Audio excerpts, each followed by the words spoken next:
বন্ধুরা, আন্তর্জাতিক কূটনীতিতে কখনো কখনো একটা ছোট্ট কথা বা ছোট্ট বাক্য একটা বিশাল রাজনৈতিক পরিবর্তনের পূর্বাভাস দিয়ে যায়। আজ তেমনই একটি বাক্য এসেছে ঢাকা থেকে। ভারতের হাই কমিশনার দীনেশ ত্রিবেদী বলেছেন, বাংলাদেশের প্রধানমন্ত্রী তারেক রহমানের ভারত সফরের জন্য নয়াদিল্লি অপেক্ষা করছে। অথচ বাইরে একটা কথা, একটা হাওয়া যেটা চলছে, সেটা কি? তারেক রহমান দুটো পূর্ব শর্ত আরোপ করেছেন। শেখ হাসিনাকে প্রত্যর্পণ করতে হবে, ওসমান হাদির খুনিদের প্রত্যাবর্তন করতে হবে, তাদেরকে এখানে ফেরত পাঠাতে হবে, না হলে বাংলাদেশের প্রধানমন্ত্রী তিনি ভারত সফরে আসবেন না। এই প্রেক্ষিতে দীনেশ ত্রিবেদীর কথা যে বাংলাদেশের প্রধানমন্ত্রী তারেক রহমানের ভারত সফরের জন্য নয়াদিল্লি অপেক্ষা করছে, এই কথাটা শুনতে খুব সাধারণ, কিন্তু মোটেই সাধারণ কথা নয়। কারণ মাত্র কয়েকদিন আগেও ঢাকা থেকে বলা হচ্ছিল শেখ হাসিনাকে ফেরত দিতে হবে, ওসমান হাদি হত্যাকাণ্ডে অভিযুক্তদের ফেরত দিতে হবে, এবং ভারতকে তারেক রহমানের দিল্লি সফরের জন্য অনুকূল পরিবেশ তৈরি করতে হবে, তারপরই দিল্লি যাবেন তিনি। আর আজ দিল্লির রাষ্ট্রদূত ঢাকায় দাঁড়িয়ে বলছেন আমরা বাংলাদেশের প্রধানমন্ত্রীর অপেক্ষায়। তাহলে আমার একটা প্রশ্ন খুব স্বভাবতই উঠে আসে, সেটা হলো, তাহলে কি বরফ গলছে? তারেক রহমান কি বুঝতে শুরু করেছেন যে প্রতিবেশী ভারতের সঙ্গে সম্পর্ককে ইনডেফিনিটলি হোস্টেজ করে বন্দি করে রাখা সম্ভব নয়? আর সবচেয়ে গুরুত্বপূর্ণ প্রশ্ন, তারেকের দিল্লি সফরের সঙ্গে কি শেষ পর্যন্ত জুড়ে যেতে চলেছে শেখ হাসিনার বাংলাদেশের প্রত্যাবর্তনের রাজনৈতিক সমীকরণ? খবর কিন্তু তেমনই। আর আজকের আলোচনা শুধু তারেকের দিল্লি সফর নয়, তাদের আলোচনায় শেখ হাসিনার বাংলাদেশে ফেরার রাজনৈতিক সমীকরণ কিভাবে জুড়ে যাচ্ছে সেই বিষয় নিয়ে। দেখুন, স্বাস্থ্যমন্ত্রীর ঘরে গিয়েছেন দীনেশ ত্রিবেদী, কিন্তু বার্তা দিচ্ছেন প্রধানমন্ত্রী তারেক রহমানের জন্য। বণিক বার্তা বাংলাদেশের online magazine, online news paper, সেই বণিক বার্তার আজকের রিপোর্টটিতে বলা হয়েছে কি? বলা হয়েছে, গতকাল বাংলাদেশের স্বাস্থ্য ও পরিবার কল্যাণ মন্ত্রী সর্দার মোহাম্মদ সাখাওয়াত হোসেনের সঙ্গে সচিবালয়ে গিয়ে দেখা করেন ভারতীয় হাই কমিশনার দীনেশ ত্রিবেদী। বৈঠকটি ছিল সৌজন্যমূলক, এবং আরও একটা বড় কথা, কলকাতায় শিখা ইন নামের যে হোটেলে, সেখানে 9 জন অগ্নিকাণ্ডে 9 জন পুড়ে মারা গেছেন, তার মধ্যে 7 জন বাংলাদেশের, এবং তাদের সম্পর্কে তাদেরকে ক্ষতিপূরণ দেয়া ইত্যাদি ব্যাপারগুলো নিয়েও স্বাস্থ্যমন্ত্রীর সঙ্গে আলাপ করেছেন দীনেশ ত্রিবেদী। তাহলেও বৈঠকটি মূলত সৌজন্যমূলক। স্বাস্থ্যমন্ত্রী নিজে বলেছেন তারেক রহমানের ভারত সফর নিয়ে তাদের মধ্যে কোনো আলোচনা হয়নি, কিন্তু বৈঠক থেকে বেরিয়ে দীনেশ ত্রিবেদী সাংবাদিকদের জানিয়ে দিলেন নয়াদিল্লি বাংলাদেশের প্রধানমন্ত্রীর ভারত সফরের অপেক্ষায় রয়েছে। এই জায়গাটি আমার কাছে অত্যন্ত তাৎপর্যপূর্ণ লেগেছে, শুধু যে আমার কাছে তা নয়, যারা কূটনীতিক চর্চা করেন তাদের কাছেও। কারণ কূটনীতিকরা সাধারণত হঠাৎ করে এমন রাজনৈতিক বার্তাটা দেন না। আর দীনেশ ত্রিবেদী কোনো সাধারণ কূটনীতিক নন। তিনি এর আগে তারেক রহমানের সঙ্গে দেখা করেছেন, তারপর সরাসরি দিল্লি গিয়ে প্রধানমন্ত্রী নরেন্দ্র মোদীর সঙ্গেও কথা বলেছেন, এবং 18ই আগস্ট ঢাকায় ভারতীয় শিল্পপতিদের এক অনুষ্ঠানে তিনি আরও পরিষ্কার করে বলেছেন যে মোদী তাকে বলেছেন, ভারতের প্রধানমন্ত্রী তাকে বলেছেন, 2 প্রধানমন্ত্রীর দেখা হওয়া প্রয়োজন। এবং শুধু সেটাখানেই তিনি থেমে যাননি, তিনি আরও বলেছেন যে তারেক রহমান ভারতে এলে তাকে তার প্রাপ্য সর্বোচ্চ মর্যাদা এবং স্মরণীয় অভ্যর্থনা দেয়া হবে। অর্থাৎ দিল্লি দরজা বন্ধ করেনি, বরং উল্টোটা দিল্লি দরজা পুরো খুলে রেখেছে। দিল্লি বলছে দরজা খোলা, আপনি আসুন কথা বলি। কিন্তু মাত্র কয়েকদিন আগের ছবিটা কি ছিল একবার মনে করে দেখুন। ঢাকা তখন অন্য ভাষায় কথা বলছিল। বাংলাদেশের পররাষ্ট্র মন্ত্রণালয় প্রকাশ্যে জানিয়ে দিয়েছিল তারেক রহমানের ভারত সফরের জন্য সহায়ক পরিবেশ প্রয়োজন। তার সঙ্গে উঠে এসেছিল শেখ হাসিনার প্রত্যর্পণ, উঠেছিল শরীফ ওসমান হাদি হত্যা মামলায় অভিযুক্তদের হস্তান্তরের প্রশ্ন। বাংলাদেশের বক্তব্য ছিল এই বিষয়গুলিতে দিল্লির কাছ থেকে তারা উত্তর চায়। কিন্তু এখানেই তৈরি হয়েছিল কূটনৈতিক অচল অবস্থা।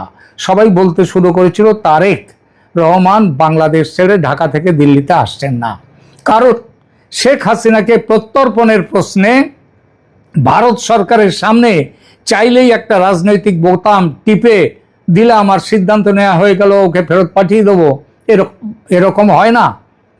ভারতীয় সরকারি সূত্র ইন্ডিয়ান এক্সপ্রেসকে পরিষ্কার জানিয়ে দিয়েছে প্রত্যর্পণের প্রশ্নটি শেষ পর্যন্ত ভারতের আইনি প্রক্রিয়ার মধ্যে দিয়ে যাবে। 2013 সালের ভারত বাংলাদেশ প্রত্যর্পণ চুক্তি রয়েছে, কিন্তু কোনো মানুষকে তুলে দিয়ে দিলাম, ব্যাপারটা তো এত সহজ নয়। আর সে মানুষ যদি আবার হন শেখ হাসিনার মতো মানুষ। ভারতীয় আদালত দেখবে অভিযোগগুলি ভারতীয় আইনে এক্সট্রাডাইট করার জন্য, তাকে বহিষ্কার করার জন্য সেই রকম কোনো অপরাধ তিনি করেছেন কিনা, প্রাইমা ফেসি মামলা রয়েছে কিনা, এবং ট্রিটি এবং এক্সট্রাডিশন অ্যাক্ট এর প্রয়োজনীয় শর্ত পূরণ হচ্ছে কিনা।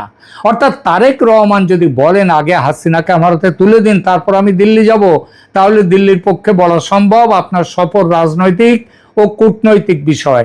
কিন্তু হাসিনার প্রত্যর্পণ বা শেখ ওসমান হাদির তাদের প্রত্যর্পণ, তাদের হত্যাকারীর প্রত্যর্পণ একটি আইনি প্রক্রিয়া।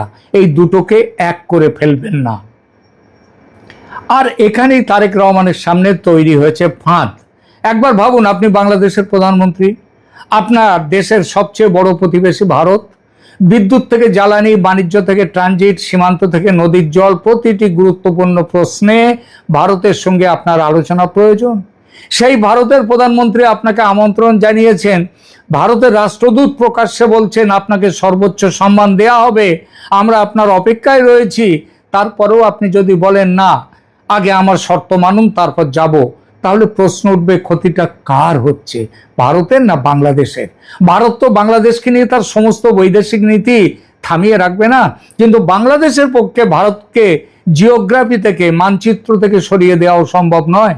চীনকে কাছে আনা যায়, পাকিস্তানের সঙ্গে সম্পর্ক বাড়ানো যায়, আমেরিকার সঙ্গে সম্পর্ক তৈরি করা যায়, কিন্তু বাংলাদেশের পশ্চিম, উত্তর এবং পূর্বের বিরাট অংশ জুড়ে যে দেশটা দাঁড়িয়ে আছে সেই ভারতকে মানচিত্র থেকে মুছে ফেলা যায় না। Geography has no delete button. ভূগোলকে একটা ডিলিট বাটন টিপে তাকে মুছে ফেলা যায় না। এটাই তারেক রহমানের সবচেয়ে বড় বাস্তবতা। দেশের ভেতরের চাপও তার কাছে কম নয়।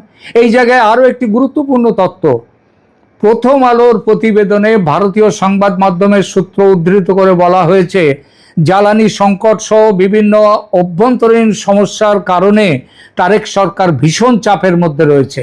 প্রত্যেক দিন সেখানে মিছিল, মিটিং হচ্ছে ঢাকার বুকে, অন্যান্য শহরে। সেখানে তারেক রহমানের বিরুদ্ধে স্লোগান আসছে, তাকে গদি ছাড়তে বলা হচ্ছে যদি সমস্যা না মেটায়।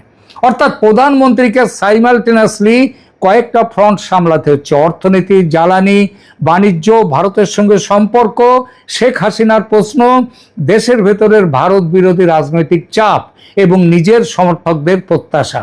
তারেক রহমানের সমস্যা এখানেই। বিরোধী রাজনীতির সময় স্লোগান দেওয়া সহজ, রাষ্ট্র পরিচালনার সময় ক্যালকুলেটর নিয়ে বসতে হয়।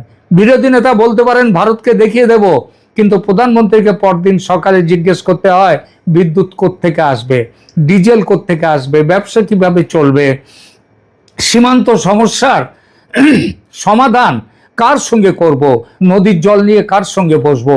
এই পার্থক্যটা সম্ভবত এখন তারেক রহমান খুব দ্রুত শিখে ফেলছেন বা বুঝছেন। এবার দেখুন দিল্লির কৌশলটা।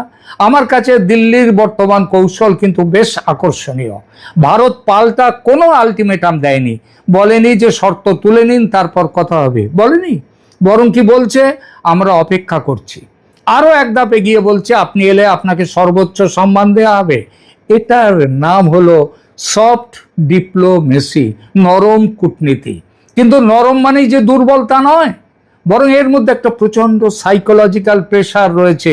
কারণ এখন সফর না হলে দিল্লি সহজেই বলতে পারে আমরা তো আমন্ত্রণ জানিয়েছি, আমরা তো সম্মানজনক অভ্যর্থনার নিশ্চয়তা দিয়েছি, আমরা তো আলোচনায় রাজেই, কিন্তু আপনারাই আসছেন না। অর্থাৎ ডিপ্লোম্যাটিক বল এখন অনেকটাই বাংলাদেশের কোর্টে। তাহলে কি পূর্ব শর্তের গোঁ ছাড়বেন তারেক? আমার বিশ্লেষণ সেটা ছাড়ার সম্ভাবনা যথেষ্ট বেড়েছে। কারণ সবচেয়ে গুরুত্বপূর্ণ পরিবর্তনটা এসেছে ভাষায়। কয়েকদিন আগে আমরা শুনছিলাম শর্ত, রেড লাইন, কন্ডিউসিভ এনভায়রনমেন্ট, অনুকূল পরিবেশ, প্রত্যর্পণ। আর এখন ভারতের হাই কমিশনার প্রকাশ্যে ভবিষ্যতের সফর এবং অভ্যর্থনার কথা বলছেন। তার থেকেও গুরুত্বপূর্ণ, দুই দেশের মধ্যে ডিপ্লোম্যাটিক ডিসকাশন এখনো চলছে পর্দার আড়ালে। প্রথম আলো, বাংলাদেশের বিখ্যাত পত্রিকা, তার রিপোর্টও বলছে তারেকের সফর নিয়ে আলোচনা কিন্তু বন্ধ হয়নি। অর্থাৎ দর কষাকষি চলছে। সম্ভবত এখন খোঁজা হচ্ছে এমন একটা ফর্মুলা যাতে তারেক রহমান বলতে পারেন তিনি বাংলাদেশের স্বার্থ বিসর্জন দেননি, আবার ভারতও এমন কোনো কমিটমেন্ট না দেয় যা তার আইন, আদালত কিংবা স্ট্র্যাটেজিক ইন্টারেস্টের বিরুদ্ধে। এটাও ভারত দিতে পারে না। কূটনীতিতে এটাকেই বলে ফেস সেভিং ফর্মুলা, অর্থাৎ মুখ রক্ষার জন্যে যে ফর্মুলা সেইটা। কিন্তু আমেরিকার চাপ, হ্যাঁ আমেরিকার চাপ, ভারত মার্কিন যৌথ চাপে তারেক দিল্লি যেতে বাধ্য হচ্ছেন, এমন কথাও কিন্তু আসছে বাজারে। যদিও তার নির্ভরযোগ্য প্রকাশ্য প্রমাণ নেই, কিন্তু ওই যে বললাম, প্রমাণ সবসময় সামনে দেখা যায় না। যেমন হিমবাহের সামান্য অংশ উপরে থাকে আর বেশিটাই থাকে জলের নিচে, তেমনি কূটনীতিতেও তাই। এটাকে এস্টাবলিশড ফ্যাক্ট হিসেবে বলা ঠিক হবে না, আমরা জানি। তবে বৃহত্তর স্ট্র্যাটেজিক পিকচারটা কিন্তু সেই রকমই। বাংলাদেশের রাজনৈতিক স্থিতিশীলতা, চীনের প্রভাব, বঙ্গোপসাগরের নিরাপত্তা, ভারত মহাসাগরীয় অঞ্চল, এই প্রশ্নগুলিতে ভারত এবং আমেরিকার মধ্যে নানা রকম ওভারল্যাপিং স্ট্র্যাটেজিক ইন্টারেস্ট রয়েছে। ফলে ওয়াশিংটন এবং নিউ দিল্লি দুপক্ষই একটি স্থিতিশীল প্রেডিক্টেবল বাংলাদেশ চাইবে, এটাই হচ্ছে স্বাভাবিক। কিন্তু ওই যে বললাম, যৌথ চাপের ব্যাপারটা আপনি ব্যবহার করতেও পারেন, মানতেও পারেন, নাও মানতে পারেন, কিন্তু চাপটা পরোক্ষে আছেই। এবার আসি সবচেয়ে বিস্ফোরক প্রশ্নে, শেখ হাসিনা। শেখ হাসিনা নিজেই 5ই আগস্ট জানিয়েছেন তিনি বাংলাদেশে ফিরছেন, তিনি ডিসেম্বর মাসের মধ্যে ফিরতে চান, কিন্তু এক্স্যাক্ট ডেট, নির্দিষ্ট তারিখ বলেননি। এখানেই প্রশ্ন, তারেক রহমান যদি তার আগেই দিল্লি আসেন, এবং সেটা আসবেন এই মাসেই আসবেন, আগস্টেই আসবেন বলে দিলাম, তাহলে মোদি তারেক বৈঠকে শেখ হাসিনার প্রশ্ন কি উঠবে? আমার মতে উঠবেন না, এটা কল্পনা করাই কঠিন। তার মানেটা কি? মানে হচ্ছে শেখ হাসিনার প্রশ্ন উঠবে, উঠবে, উঠবে এবং উঠতে বাধ্য। কারণ বর্তমানে দুই দেশের সম্পর্কের সবচেয়ে সেন্সিটিভ পলিটিক্যাল ইস্যু হচ্ছে শেখ হাসিনা। ঢাকা চাইছে প্রত্যর্পণ, ভারত বলছে বিষয়টা আইনি প্রক্রিয়ার মধ্যে রয়েছে। অন্যদিকে হাসিনা নিজে বলছেন আমার প্রত্যর্পণ কি, আমি নিজেই তো দেশে ফিরব। এই তিনটে লাইন কোথাও গিয়ে ইন্টারসেক্ট, একে অপরের সাথে কিন্তু মিশে যাচ্ছে। আর এখানেই তৈরি হতে পারে নতুন একটা ফর্মুলা। ধরুন, এটা আমি পরিষ্কার করে বলছি, সম্ভাব্য সিনারিও কি হতে পারে, এটা কনফার্ম যে একটা ইনফরমেশন সেটা কিন্তু নয়, কিন্তু এটা সবচেয়ে সম্ভাব্য। সেটা হচ্ছে দিল্লি বলল আমরা শেখ হাসিনাকে জোর করে প্রত্যর্পণ করছি না, তিনি যদি স্বেচ্ছায় দেশে ফিরতে চান সেটা আলাদা প্রশ্ন। ঢাকা বলল ঠিক আছে, কিন্তু তার প্রত্যাবর্তনের পরে আইন শৃঙ্খলা এবং বিচারিক প্রক্রিয়া কি হবে? তারপর প্রশ্ন আসবে তার নিরাপত্তা কে নিশ্চিত করবে, তাকে বিমানবন্দরেই গ্রেপ্তার করা হবে কি, তার রাজনৈতিক কার্যকলাপের সুযোগ থাকবে কি, আওয়ামী লীগের ওপর নিষেধাজ্ঞার কি হবে, দেশে ফিরে তিনি যদি রাজনৈতিক কর্মসূচি ঘোষণা করেন। এগুলো প্রত্যেকটা বিস্ফোরক প্রশ্ন, এক্সপ্লোসিভ কোয়েশ্চেন। আর এই কারণেই আমার ধারণা তারেক মোদি বৈঠকে শেখ হাসিনার প্রশ্ন টেবিলে থাকবে, এই আলোচনার টেবিলে। কিন্তু সেপ্টেম্বরে হাসিনা ফিরছেন, এখনই কি বলা যায়? সেপ্টেম্বরে ফিরবেন কিনা এখনো বলা যায় না, কিন্তু সম্ভাবনা আছে। কারণ শুভস্য শীঘ্রম, অশুভস্য কালো হরণম। এখন এনসিপি, জামাত, তারা যেভাবে বিএনপি সরকারের বিরুদ্ধে আন্দোলনে নেমে পড়েছে, তাতে সেই আন্দোলনকে ভোঁতা করতে গেলে আওয়ামী লীগের দরকার বাংলাদেশের মাটিতে। বর্তমানে ভেরিফাইড পাবলিক পজিশন হলো শেখ হাসিনা ডিসেম্বর মাসে ফিরতে চান। সেপ্টেম্বরের নির্দিষ্ট প্রত্যাবর্তনের কোনো সরকারি ঘোষণা নেই।